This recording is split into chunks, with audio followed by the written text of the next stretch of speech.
Seven. Aria's turn. Aria. Go to the back. That's hard to do.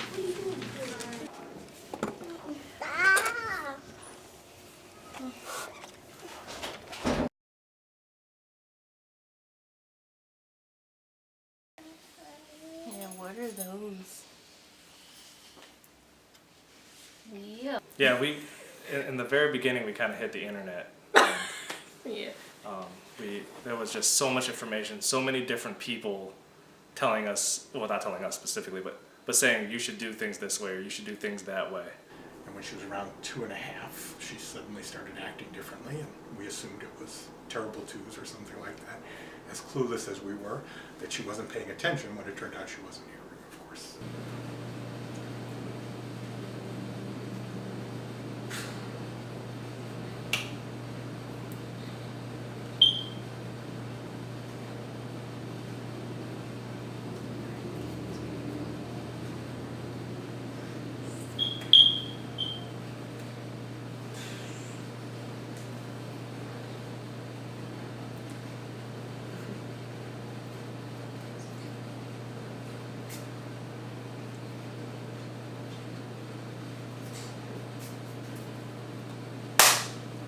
It was kind of a shock, it definitely was. And it was hard to, think that he was going to be a normal child. But we definitely dove into educating ourselves about, what that meant and what he was going to need, and realized that it's just a different road that he was going to have to take to get to the same place, to where he was going. When our older daughter Emma was identified as being deaf, that was almost 11 years ago. And I remember it like it was yesterday. We were in this tiny little hot room, and it was after the testing was done and the audiologist came in, and I saw she was holding a pamphlet that said, "My child is deaf, now what?" So, she sat down and she talked to us, and basically didn't give us a whole lot of information. I mean, they gave us some printed information, but didn't even mention the school for the deaf in the area. We would look at those things for examples, but when it came to the decision what we wanted to do, we felt like we really had to see what we felt was best for Aria.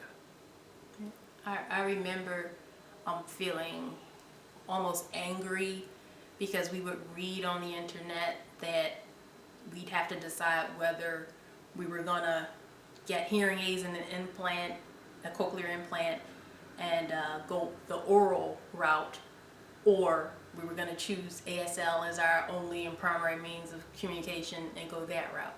And I felt uncomfortable with that. Can't just be the way it is.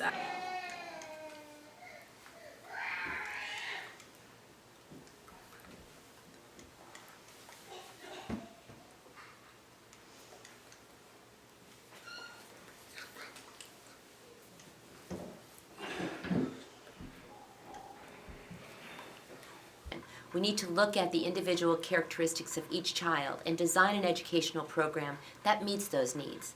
Some children are going to be more of auditory learners. Some children are going to be more visual learners. And eventually I decided to push that aside and just focus on what we thought was best for Aria, what would work for her individually instead of what worked for someone else's kid.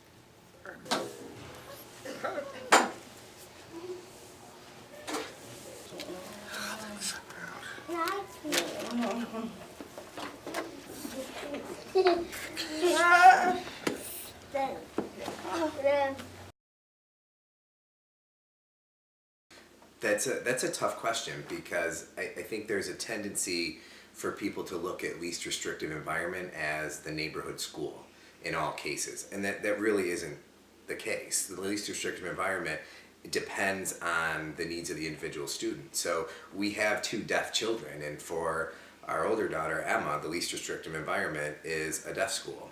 For our younger daughter Paige, the least restrictive environment is the neighborhood school with some other supports. So it's different, and it really does depend on the child.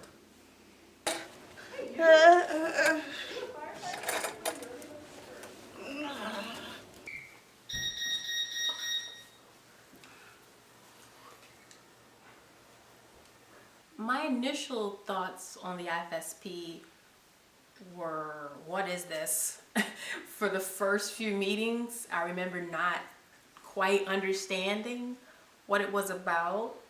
And then, say after 2 or 3 meetings, understood we're setting goals. I'm sorry. When you say we, what we like to experience and understand.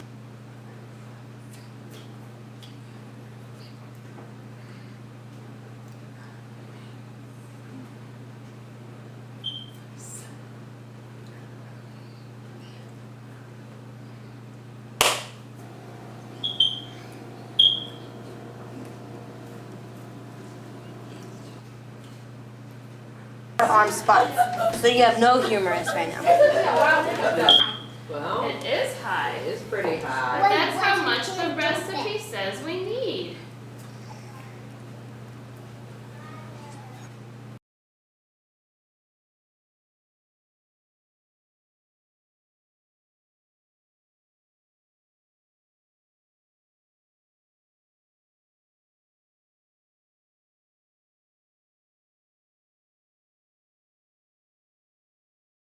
Often. Ready. Should ever.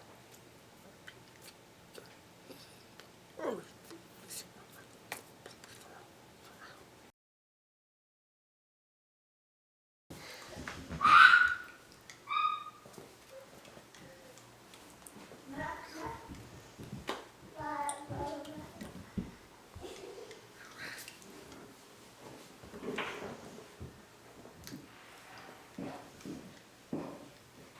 Each deaf and hard of hearing child is unique. They have different learning styles and different personalities and different needs. So it is really, really important that we don't take a one-size-fits-all approach in deaf education. However, at the high school level, she's tried a couple of mainstream environments, and we think that in some ways By rolling that's the first, best and then you look heads, interpreters, and 7 extra STEM ones. systems, CART transcription systems, to varying degrees of success in different places.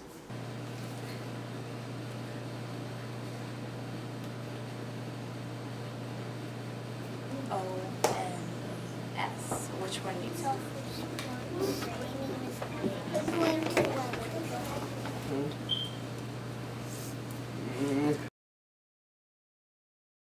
I guess, yeah, along those lines, one of the things that the IFSP helped us with was just giving us some guidance on what to do, because we honestly had no idea what to do, from the beginning. And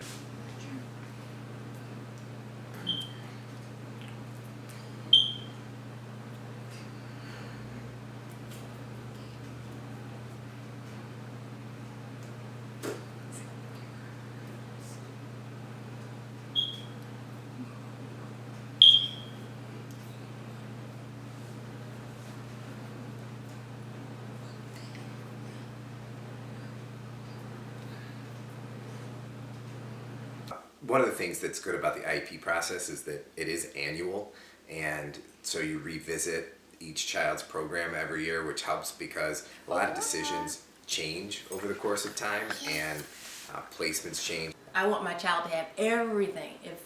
If she can physically and developmentally, if she's able to access English and she has the motor skills for ASL and the mental and developmental abilities to learn ASL and English, I want her to have everything.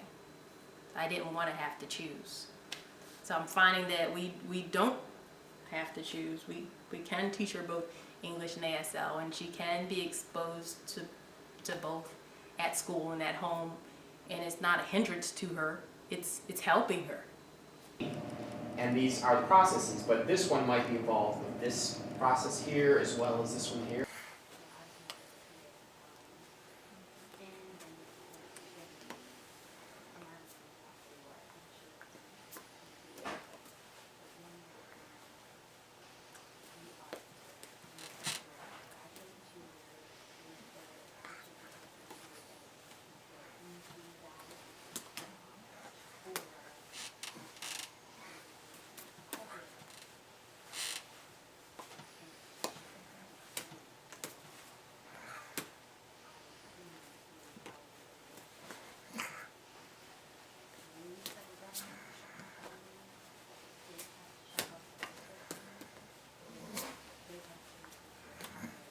And it's not just direct teaching, it's also incidental learning. That is so huge. So we want the child to have access to incidental learning as well as access to an environment where they are able to interact and use language for different purposes.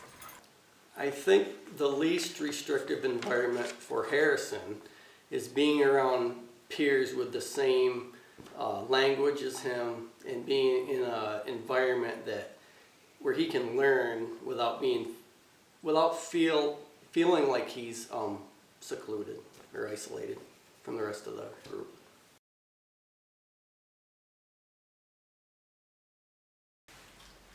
I am very pleased with Shania's school. I don't think I would change anything because she has come from a long way between when she first started at RSD. Her vocabulary was between 10 to 20 words, and now I can't get her to be quiet. So she has come a long way. How it's been to learn 2 languages for Aria. I think that's been a great opportunity for us. I think it's good for her development, and it's been good for our family. That kind of give us a thing to do, all 3 of us. So. I like how the school is very patient with her, as well as they're always encouraging her. They challenge her. I love the school. But use language with their peers, use language with other adults in the environment, and play with language and develop their linguistic competence, which means their competence to use language for different purposes, as well as a huge area which is called pragmatic language, which is our use of social language and really understanding about the language. So those are all really important things for a child to have in their educational environment.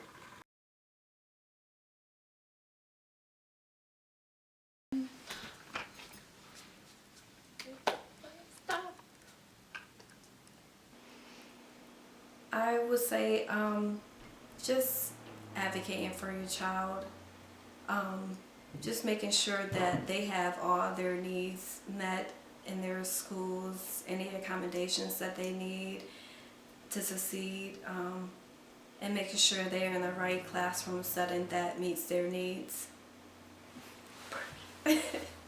I don't think you have to choose. You have many options available to you.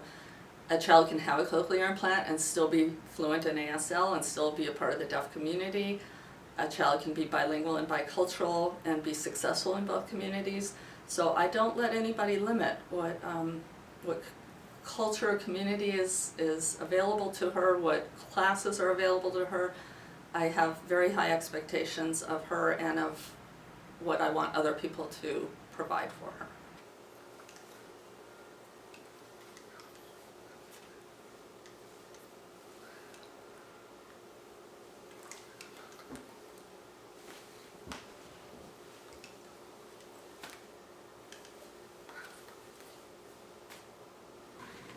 As a hearing parent with a deaf child, the best thing that you can do is develop a bond and a relationship with your child.